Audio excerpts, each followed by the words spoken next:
Hey there, Pammy. Hi, Brooke. We're here to remind everybody that this is part 2. Yes, I hope you enjoyed part 1. I loved it. And if you didn't, hit pause and go back to episode 129 because you do not want to miss all those details. No. Good. No. Yeah. I mean, crazy. I learned so much. Yes, I learned a lot. And honestly, just learning the name of her cat was enough for me. But before we get into the episode, we mentioned last week that we had some more fun things for you guys. Yes, we're ready to share. We're gonna spill the beans. So Brooke and I have decided that we want to hear from you, our listeners. So we want to do a contest where listeners have a chance to actually be a guest on our podcast. Yes. So we've been hearing from you guys sometimes anonymously and sometimes just directly, but we thought it'd be really fun if we had, I don't know, 1, maybe 2, we'll see, guests on that were actually listeners because you guys have lived through some stuff. Yes. So in doing this, please know that you're no longer going to be anonymous because you're going to be saying your name, right, and where you're from and all that stuff. So if you want to remain anonymous, we totally respect that. That's what the Tell Us Your Secret tab is for on our website. We totally get it. Yes. But if you would like to share your wedding story, if you are in the process of getting married, please submit. If you just got married, if you have a crazy wedding story, like if you think you qualify, send it our way. Yep. Pammy, how do people submit to this? So the way to submit yourself for this is to send us an email with the subject line, I want to be a guest. I want to be a guest. Yes. It has to be in the subject line or it will get lost in the muck of all the random things we get throughout the day on the email. Yes. Specifically subject line, I want to be a guest.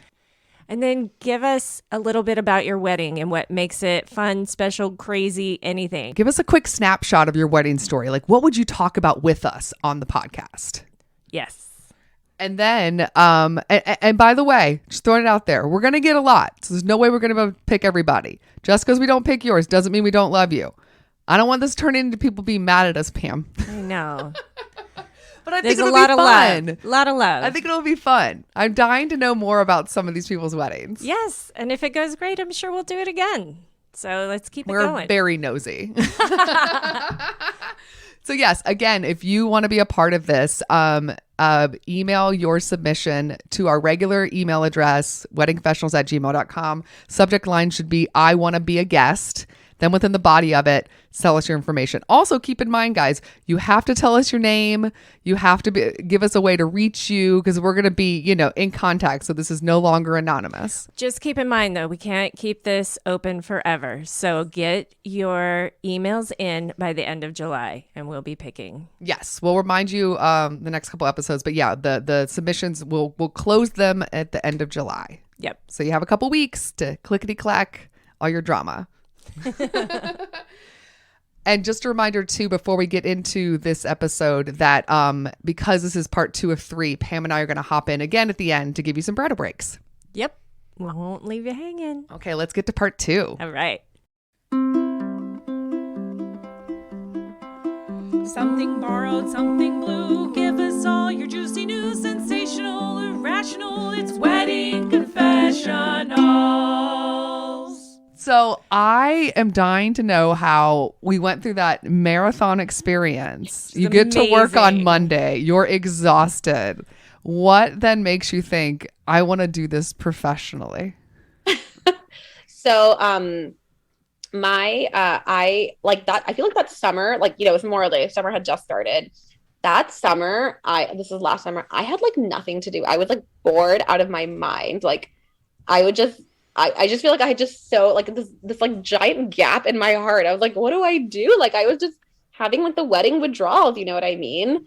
Yeah, real. And I do feel like during my wedding planning process, first of all, I'm an only child. So I just even though I had a great team of vendors and a really, supportive family, a really supportive fiance, I just felt really alone. And I think a lot of brides feel this way. And it's nice to have someone to talk to and I was like, wow, like I wish I could do something where like I could, provide a relationship to brides where like they can have someone to talk to. And I was like, oh, I guess a wedding planner does that. Um, and then I also found that, because I had so much time in COVID, I was just able to do so much research about like vendors and things in the area. And I was able to find a lot of ways to like, kind of save money, like work with people, like take a chance on kind of a unique vendor and like have it turn out really, really good. And kind of develop like a lot of different like techniques and kind of like tips like that. And I was like, I need to do something with all this knowledge. And again, even before I got engaged, like I've just always loved weddings. So yeah, it was just like the right time. Like I had the knowledge from my own wedding, had the knowledge of the vendors because I have my business in the same area where I got married. And then I just had the desire. So when you decided to start doing this, like, do you just start telling your friends that you want to do this? How do you get business? Like, how did you get your first client? So I assisted a couple of other wedding planners. I was very lucky to, get in contact with a very large, like luxury wedding planning company here in the Bay Area. And that it's a Western wedding planning company. But I was very lucky because at that exact time when I just like took a shot in the dark to email them, the lead wedding planner was like, oh my God, I'm actually planning an Indian wedding. And I like need a lot of help, like understanding all the Indian stuff because she's not Indian. The bride wasn't Indian. No one else, like the groom was Indian, but the bride wasn't Indian. Mm-hmm. Okay. So they needed like a lot of support. So it was kind of like perfect timing. And I helped them with that. And I helped them with like, I just assisted other wedding planners at a couple of other weddings. And then, so when I was the bride, again, I was like crazy and I just wanted to talk about my wedding more than any reasonable person in my life would let me. So I joined a bunch of Facebook groups for brides and it was amazing. It really provided me a lot of like support and advice. And then I just ended up finding a lot of clients through them. I ended up being on the other side. I ended up posting and being like, oh, I'm actually like a vendor now. I'm a wedding coordinator. And found a lot of brides that way. That's cool. What is your favorite part about being a wedding planner now that you're into it compared to being a bride? Oh, compared to being a bride. Yeah. So I actually think my favorite reason is like similar to being a bride. I'm like pretty extroverted and I feel like as the wedding coordinator, after the bride and groom, I feel like I'm like the star of the show. Like I get like the most attention. Like people are listening to me. People look for me. People clear the way for me when I walk into a room. Like if I start saying something, people are like, "What is she talking about? I need to listen. That is important. That is an important person." And like that's like the feeling I love. I was like, well, my day is already over, but I can like still be like such a star at all these other people's weddings. What issues have you had? Like, don't have to get into details, but have you had any like crazy things come up now that you're on the other side and you're dealing with the stressful brides or the stressful families or managing vendors? What crazy stories have you already witnessed? Oh God, I'm trying to think of what I can say on air. So you'll come like bite me in the ass later. I know you're like, wow, I could talk for an hour about things I cannot say. Now you understand why it's usually anonymous. Right. I think one challenge in South Asian weddings that the people, we are very late and we are very last minute. So people just want a lot of changes, like very last minute, like in the timeline or, like, oh, we want to give this to everyone or we want to put out this piece of decor. And like, I like really try my best to accommodate, but that can be really, really hard. Yeah. So I think just like, and everything is very late. Like everything runs late. We are a very late people, but it's okay because guests are also late. The issue is that vendors are not late. So if a vendor says, they're coming at 1 and leaving at 9, they're still going to do that whether or not you are late or your guests are late. They're still going to come at 1. Yeah. Maybe you're not there, they're there, and they're going to leave exactly when they're supposed to leave. Right. I feel like that people kind of forget that. A lot of times it'll be like my time to go and they're like, oh, you're leaving already? I'm like, yeah, you were like an hour and a half late this morning, but I need to leave. Like I was here, like doing nothing. Like now it's my time to leave. Respect the timeline, man. Yeah, so I'm very much a stickler about the timeline, but it's very, very hard in South Asian weddings where like everyone is like wants to make last minute changes and they all have good reasons for it. But I was just like, it's just hard when they don't plan it sooner. So and I just think in general, like I do full service planning and like annual like wedding management. And wedding management I like because it's just less time I have to invest into it. But it's hard because I'm just inheriting whatever you've already put together. And sometimes I'll start working with a couple and I'm like, wow, they did not do a good job planning this wedding, but I have to, make lemonade out of the lemons that I've been given. And still have like a really pretty day that, I want to use I'm really motivated to make the wedding perfect because I want that content and I want, that review and stuff like that. So I don't even know what the original question was. Wow. That's okay. Okay. So, if you have a client, like what things can they do for you to be like the best kind of client? Like what are you looking for to make it as efficient as possible for them to have the best time, like the best experience possible? Because you're there to help them, but they're going to need to give something in return. Like what are like your top 3 things that you're like, please dream clients have this? Mm-hmm. Yeah, I think the first, and this is just for any vendor, not for me, you need to read your contract. I think the biggest mistake is people don't read their contracts and then they're like, oh, can you play the songs? Can you mop up? Can you serve the food? And I'm like, no, I am not your DJ or your bartender or your custodial staff. I am your coordinator and planner. And if you read your contract, you would know that. That is probably the biggest thing people can do. And then just, I think we all have this in our workplace, meetings that could have been an email. Yeah. Mm-hmm. That is another big one. That is very true. The time suck. Yes. Yeah. Think about it. Can you put it in an email? That is a good point. Yeah. Because then you can write the email anytime. Mm-hmm. Yeah. Anytime, man. It's quick. Yeah. Can you think of one more? Writing a review. I feel like I have great relationship with my couples, but after the wedding is over, it's really, it's just hard to stay in touch. So don't forget to write that review. Yeah, they're huge. Yeah. Yeah. On Yelp. And is Yelp the best place for you, or is there Yeah. specific places you like too? I have a Google business page. I don't have a Yelp page. Yeah. Got it. Okay. Google business page. That's a good thing. Yeah. Know exactly what would help them the most. And I guess it's not even tacky just to ask like, hey, where do you want me to put that review? Yeah. And then, I will say I would say at the base, I think all of my clients have been good people and all of the weddings have been beautiful. So can't complain too much there. That's cool. You and I discussed previously, there are unique ways, specifically if you're trying to plan an Indian wedding in America, like what are the ways that you can kind of get a bang for your buck when somebody is on a budget? Maybe there's, we're trying to figure out how to save money. What are some things or expectations you should be taking into account when planning? These are elaborate events. You know what I mean? So like if you don't have the budgets, where can you cut? What can you do? What do you think is the best idea? Totally. Cut down on the number of your events and meals. I think what's traditional, like to have all these events and to have, you're serving breakfast and lunch at every single event. You don't have, that is like the number one way to cut down, is cut down number of events and cut down number of meals you're serving. For one of my events, we ordered pizza. It is okay. People like eating that. So just simplify food. Just simplify food, I would say, as much as possible. Yes, you do need to have an appetizer, entree, and dessert, but I mean, one of my guests served like Costco cookies, and people love them. Like they're very good. I love a Costco cookie. They're so good. Also, I Costco love pizza. Let's be real. Yeah. Yeah, you want to have a Costco theme event, you can do it. Perfect. And I've seen really nice ways where couples have combined some of their events together. You don't need a different day and different decor for all of these events. I actually, for all of the events at my house, I had the same decorations. We used it every single day. And my photos have the same decor every day. It's just too expensive to have it like a different aesthetic for each event.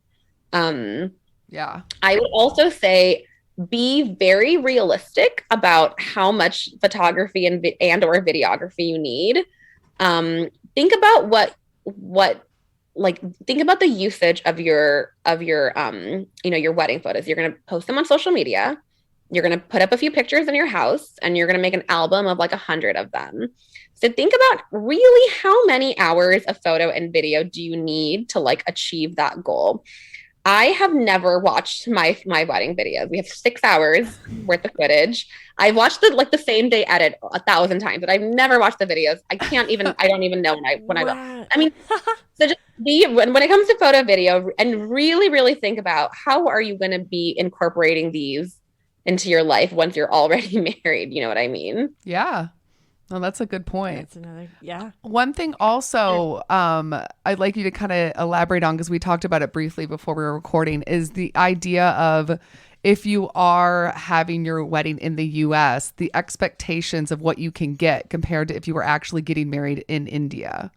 Totally. So this is a lot. This is a lot of where the food part factors into. In India, you can serve. They serve literally. There's like 50 different kind of dishes at one meal, and that is like a very normal thing to do. You just can't do that here. The food expectations are very. You have to really temper when you're here in the U.S. versus in India. So that is like a good place to start. The second thing that's very different in India is the like florals and decor. I mean, it's actually cheaper to use fake flowers, to use real flowers than fake flowers in India, just because there's such an abundance of everything. Whereas here, it just can add up so quickly. And in India, it's a split market. You know, India is like, they have the most weddings probably of anywhere. They have thousands of different vendors in each category you can choose from. We're here, you know, Indian wedding vendors in one area. We're a niche. There's not that many of us. You know, you kind of have to work with what we are. And in some vendor categories, they can really raise the price as much as they want. They know there's not a lot of people offering that service. So just being aware of that. And also, again, like shop in like go directly to the source when you can. If you have relatives coming over, if you're going over there, try to bring back as much stuff as you can. You know, don't buy one outfit there and then buy one outfit here. Try to do everything as efficiently as possible. That's a good point. And you mentioned also about the idea of like you see pictures of magazines on Instagram and you get kind of envious. Yeah, totally. So you know, here in the US, we all love Bollywood. We all love our like we have an Indian version of the Knot and Wedding Wire and Wedding Chicks. There is an Indian version of all of that. There's some of the big accounts. There's Wed Me Good. There's Maharani. These are all like really big Indian wedding accounts. Most of them, though, are based in India. And again, the magnitude of what you can do is just not to scale. I mean, you just can't scale that here. So I would say it is a good place to look for inspiration because trends in India happen before trends here. So it's cool. If you want to stay ahead of the trends and that's like your thing, then definitely like keep following those accounts for inspiration. But you have to really temper like expectations versus reality. It's just not going to be the same as you could do it there. Yeah. And that's just like a very, very, very hard truth to accept. Yeah. Seriously.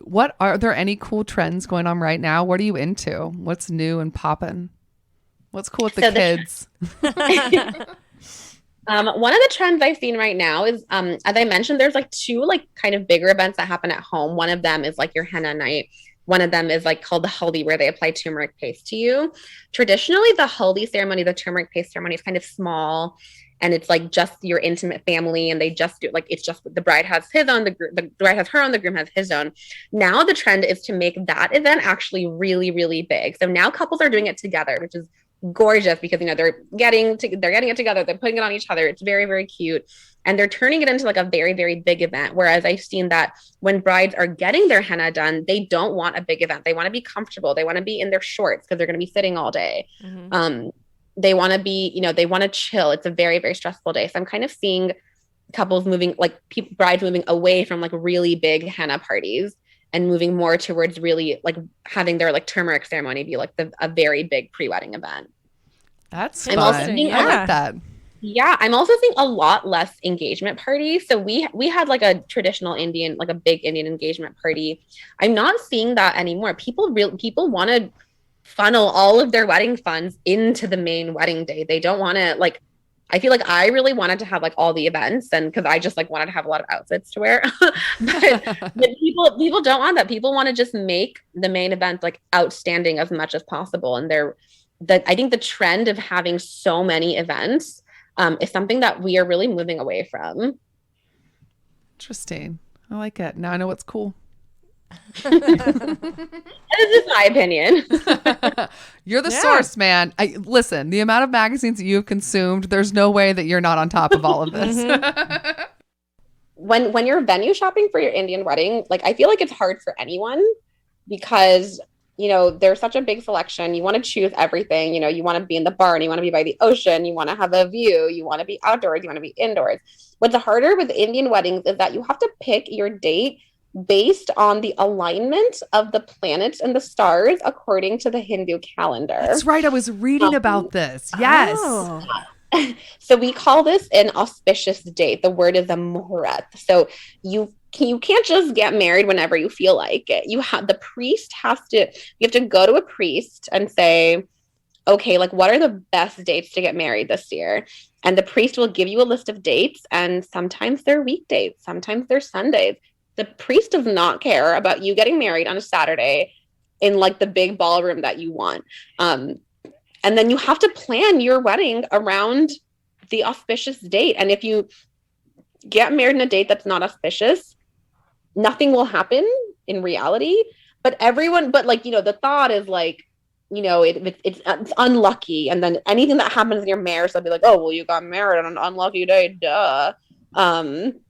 So the stakes are very, very high with these auspicious dates. And in India, there's wedding seasons, and it's not based on the weather like it is here because it's always warm there. It's based on like when the dates are all auspicious. So like, and it's different in different communities. So like, I don't want to say like, oh, this month is bad and like offend someone. But for example, in my family, all the auspicious dates are like June is a very auspicious month. December is a very auspicious month. You can't have it near a major holiday. So if we have Diwali in October, no weddings in October. It can't be like close to a major holiday. This is like in my family. Mm-hmm. But there are a lot of rules around it, and you're very restricted by these auspicious dates. So some things that some couples do to create a loophole is that on the auspicious date, they will have their legal marriage on an auspicious date. Like they'll do their court, like their like paperwork, like get their document on the auspicious date, and then they'll have their wedding whenever they want according to like their venue and the weather and stuff like that. So it's just like another layer of something to think about when you're planning like a South Asian wedding. So how does that work for you? If you had picked a date to begin with and then COVID comes, did you have to find another auspicious date that would work in the future? Yes, we had to consult the priest twice. And with COVID, the auspicious dates and stuff have gotten even more complicated. Yeah. Oh my gosh. Yeah. Man. Oh, wow. Yeah. So just one thing to consider. Another thing I think is really hard with South Asian weddings is because the scale is so big and there's so many like preset religious traditions already. It's very hard to personalize your wedding, way more so than a Western wedding, because, your families are very involved in the planning. And there's just so many religious aspects. But I try to suggest for my couples like different ways to personalize their wedding. They're really small ways, really expensive ways. For example, with your decor, like try to incorporate things that mean a lot to you. If there are like colors that you really like from like a favorite basketball team, put that in. Try to have pictures of yourself. Like instead of having table numbers, have a framed picture of yourself everywhere. Try to bring in your hobbies. Like we brought in like cars and books like on our display table, stuff like that. I had a lot of like hand painted details like on my outfits. Your outfits are a good place where you can have, so in Indian outfits, you can have things stitched in however you want. You can have your name stitched into your cuffs. You can have bangles encrusted with your initials in them and wear them. You can have your names in your henna when you're having your henna art done. I had a picture of my cat in my henna because Kim Kardashian's everywhere. Yes. Shout out to Kim. Shout out to Kim. If you have a hobby you really like I love Disney. For my reception, I wore a replica of Cinderella's glass slippers, and we took some very dramatic shoe photos because like that's just who I am. Yes. I love Harry Potter, so I had my bridal suite decorated with a big banner that said "From Muggle to Mrs." and I had all 4 Hogwarts outfits underneath it. And we took photos in front of there. So it's there. I feel like there are ways to personalize your wedding that you wouldn't think of. And that's definitely where like a wedding planner comes into. I feel like a lot of what I do is being like, well, I feel like I'm constantly saying like, well, a lot of couples did this, or like, your sister did this, or your brother did this. Like, let's do something else. And trying to tap into like, what do they actually like versus what are they just doing because it's what everyone else does. And like, it's like the tradition. Yeah. That's a good point. I like that. Okay, so if you're somebody like me who have never been to an Indian wedding, what are some of the things that I need to know so that I don't make a fool of myself? I mean, we're probably going to make fools of ourselves anyway. I mean, but like give us yes. give us a shot. Yes. I'll give you some very, very general guidelines because, again, every wedding is unique. Every couple is unique. I am definitely no expert on every tradition and community in Indian weddings. But I would say a good place to start would be like you can wear black and you can wear white. There's no colors that are off limits. So like, wear the color stuff like isn't a big deal. You can really wear any color you want. I would say try to err on the some people would disagree with me. Hot take. I would say try to err on the slightly more conservative side. Normally, I think it's fine nowadays, but you just never know who you might be offending where, and it's just better to be safe than sorry, I would say. I think save your plunging neckline for like an Oscars party, and save that super short clubbing like cocktail dress. Save that for your next Vegas trip. And I would say dress formal. Indian, I feel like half the time when non-Indian guests come to Indian weddings, they all look underdressed. You can't just wear a sundress. You can't just wear a dress that you would wear to like a nice event at work. You have to look, it's much more formal than I think you're imagining. Is another good guideline. I think the thing with Indian clothes is if you have like the desire to make the effort to obtain and wear Indian clothes, you should do it. But it's like not like you don't need to. I remember for my wedding, people are like, "Oh my God, do we like have to buy any?" I'm like, "No, you don't have to." If the bride and groom aren't going to care what you're wearing, honestly, let's be real. It's more like, do you want to participate to wear the clothes? And then you can if you want. If you don't want to, that's totally fine too. I think in terms of outfits, those are like good guidelines to abide by. And don't show up early. That's what we Oh learned my gosh, earlier. Yeah. Do not show up. Do not show up early. I would say the earliest you should show up is maybe 15 to 20 minutes after the invitation time. Really? Okay. I would screw that up. Even then, gonna be perfect even then you're going to be like even then you'll be like one of the first people there. And come hungry. Yeah. Because there's going to be a lot of food. You're going to want to try all of it. Know your spice level. Some of the food might be very spicy. Have a point person that you can ask, is this spicy or not? That will help you. Yes. Okay. Also, gifts. Can you bring gifts on the day of? Is that cool? You should not bring gifts. We all about that dough. Write a check. That is what people want. Do not bring a gift. Interesting. No registries or anything. So people do have, again, this is huge generalization. People do have registries nowadays just because, again, we're American. This is what our weddings have fused into. Mm-hmm. But I personally, you should write a check. Even if people register for cash, their registry will take away a percentage. And the best way to gift the couple is to write them a check in Indian weddings for sure, 100%. All right. Money, honey. Money talks. Yeah. Please and thank you.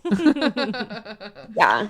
It's so hard to generalize though, because they're just, each community is really different. I mean, I've only been doing this a short time, and I've done like Indian Jewish weddings, Indian Catholic weddings, Indian Christian weddings. I did a non-denominational Indian wedding where they were both very strongly about not being associated with any religion. So, and like different parts of India like have different practices. There's one community that I've done weddings for where the bride changes her sari 3 times within the ceremony. So she'll do a little prayer, she'll go change, she'll come back, she'll do some more praying, and then she'll go change and come back. So it's like so cool because it's like always a little bit different. That's cool. How do you incorporate a Catholic wedding into an Indian wedding? How did that work out? Well, a lot of Indians are Catholic, and the Indian Catholic community is the community that exists. Yeah. So, I mean, usually what I've seen is they'll still wear a sari, but they'll have a Catholic ceremony. Yeah. Like in the church. I haven't done one. They probably do have them in the church. I haven't done an Indian Catholic wedding in a church so far. Okay. But yeah, they have an officiant, and but a lot of times they don't speak English, which is very unique to me because they're Catholic, but even their Catholic practices are in like their native tongue, which is kind of cool. Yeah, so all the Catholic weddings I've done had actually been interfaith, where like the couple is Indian, but one of them is Catholic, one of them is Hindu. So kind of I've done a lot of wedding days where they do 2 ceremonies on the same day, and I have a lot of them coming up this year as well. So the major ones, I've done Hindu ceremonies, Jewish ceremonies, and then I did a Muslim ceremony, which was amazing. So it's just so cool because there's so many different religions and ways to practice and ways to get married. The one thing that's universal, though, is that like people in India are obsessed with weddings. I mean, this is definitely what their entire lives and their mom's entire life and their dad's entire life has been leading up to this moment. And like the pressure is insane. Well, we love that. I know. We're hooked. Here for it. Yeah.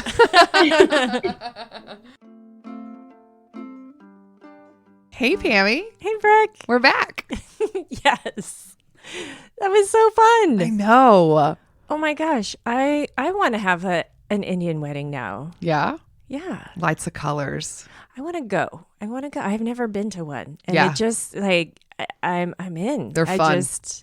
It sounds so fun. Yeah. I highly recommend it. They're a good time. Since this is part 2 of 3, we need to give you guys some bridal breaks. For all of our newer listeners, bridal breaks are suggestions we give not only to brides, but to grooms or anyone helping to plan a wedding or a stressed out wedding planner. They are suggestions of something to do that has nothing to do with wedding planning.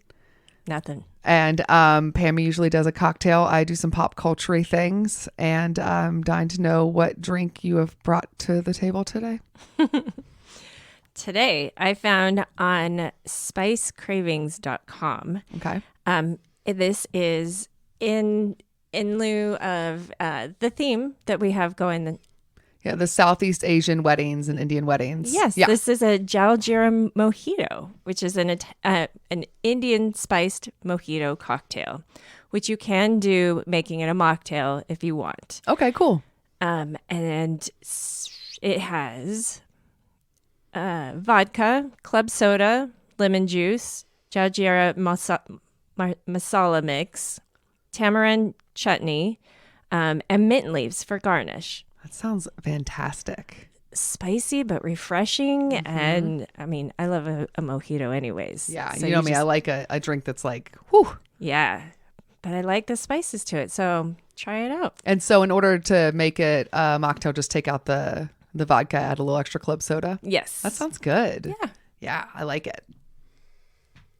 What do you got today? My bridal breaks, I'm going to do 2 since we don't have a guest, and they're sort of matched together. I sort of lumped this one together a while back, but I'm just kind of like re-pushing it back up for people to know. Okay. The TV show Ghosts. Yeah. Originally, I talked about it because I had seen the British one, and I had known the American one existed, but it was right in the beginning. It had just started airing on CBS. So now season 1 of Ghosts on CBS has aired completely. So it's now like marathonable on Paramount Plus. So if you're a Paramount Plus person, you can just blast through the whole season. Because in the beginning, I was like, I don't really know if it's going to be, if it's going to be a lot like the British one, if I'm going to like it as well. Because, sometimes the transfers over doesn't work. Yeah. But other times you have shows like The Office where it really does. Yeah. This really does. Really? Yes. Oh, nice. And I think at this point, we're kind of in like the Emmy nomination period, but I think it's going to be up for some awards. Wow, yeah. And that good. And the ratings are good.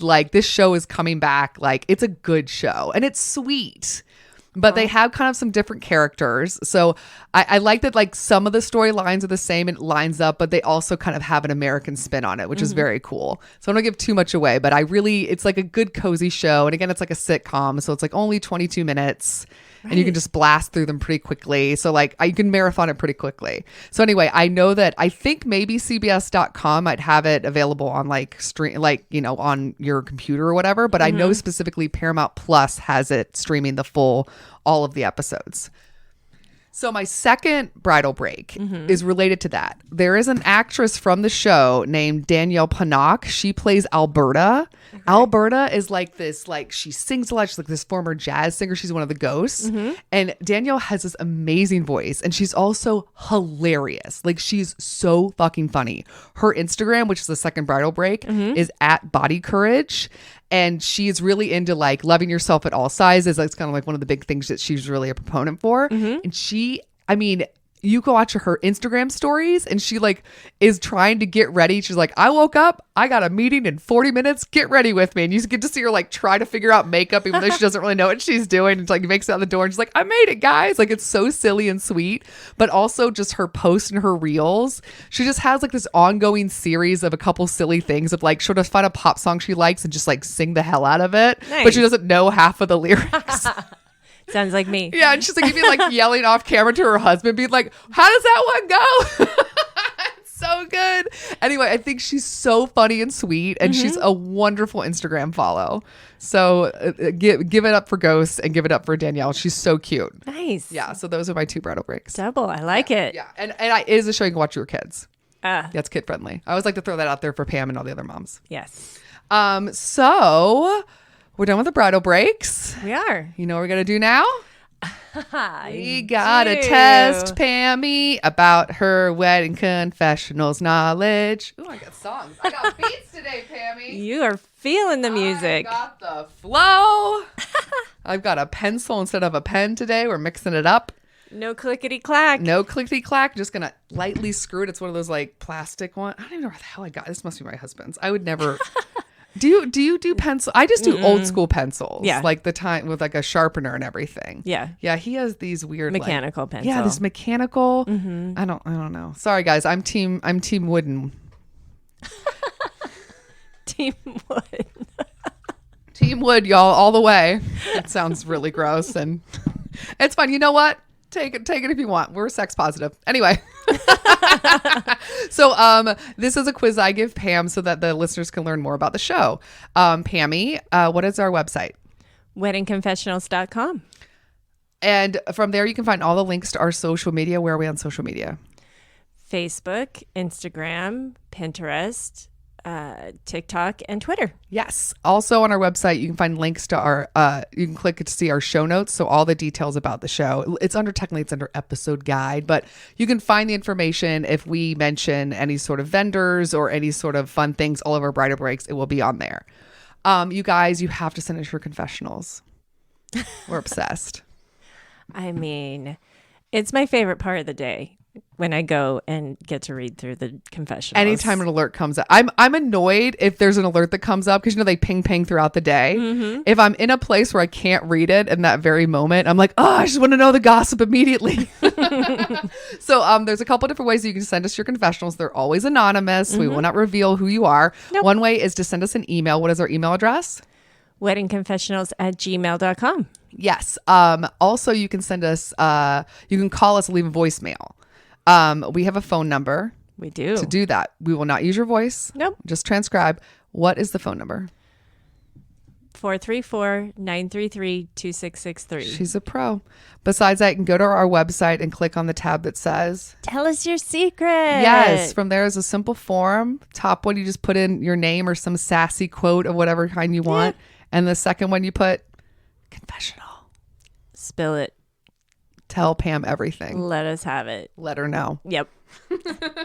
We would also like for you to give us 5 stars on Apple Podcast and Spotify. Double duty now. Yes. So if you're a Spotify listener, give us the 5 stars. And you're a Spotify listener, you can be lazy. You don't have to write a description of why you like us. You can 5 stars is all we need. That's it. If you're on Apple Podcasts, feel free to tell us something nice. Something fun. Yeah. So besides Apple Podcasts, Pammy, we are on a bunch of different podcast providers. I like to quiz you in alphabetical order what they are. At this point, just for like, I don't even know if this is absolutely necessary for the listeners, but now it's just a fun little test that I have for us. And for us, I mean, mostly for me to torture you. Yeah. This is we all know who this is for. I need to amuse myself in new and creative ways, and this is one of them. So besides Apple Podcasts, there are 2 that start with the letter A. What are they? Amazon and Audible. 1 with the letter C. 2. Castbox and Oh, Castro. two. I'm so sorry. Castbox and Castro. Gosh, oh my gosh. I'm messing up the quiz. Strike one for me. Woohoo! 2 with the letter D.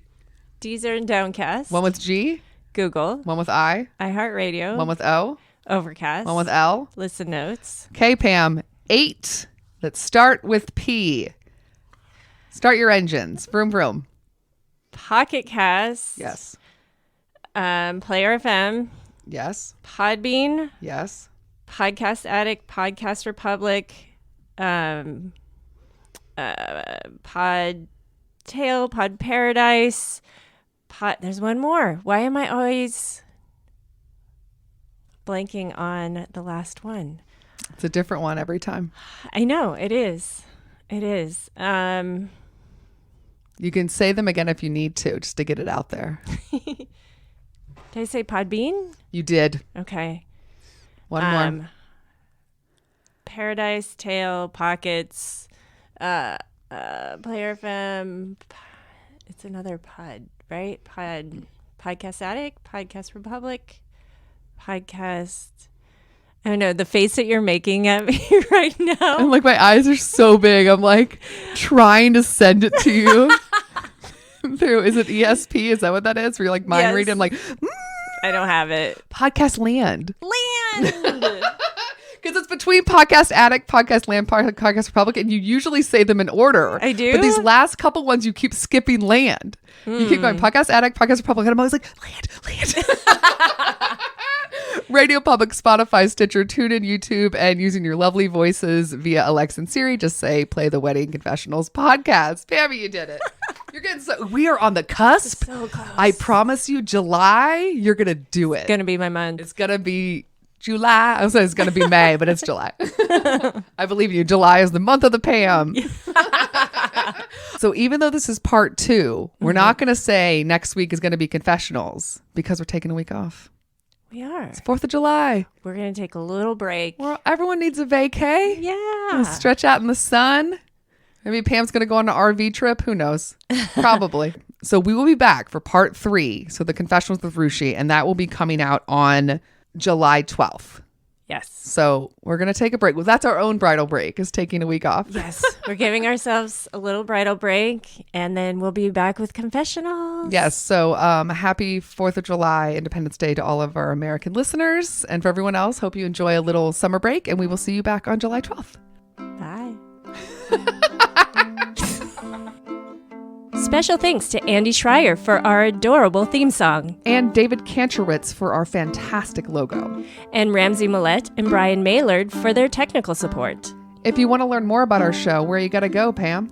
Check out our website, weddingconfessionals.com. That's it, girl. We'll see you guys next time. Bye. Bye.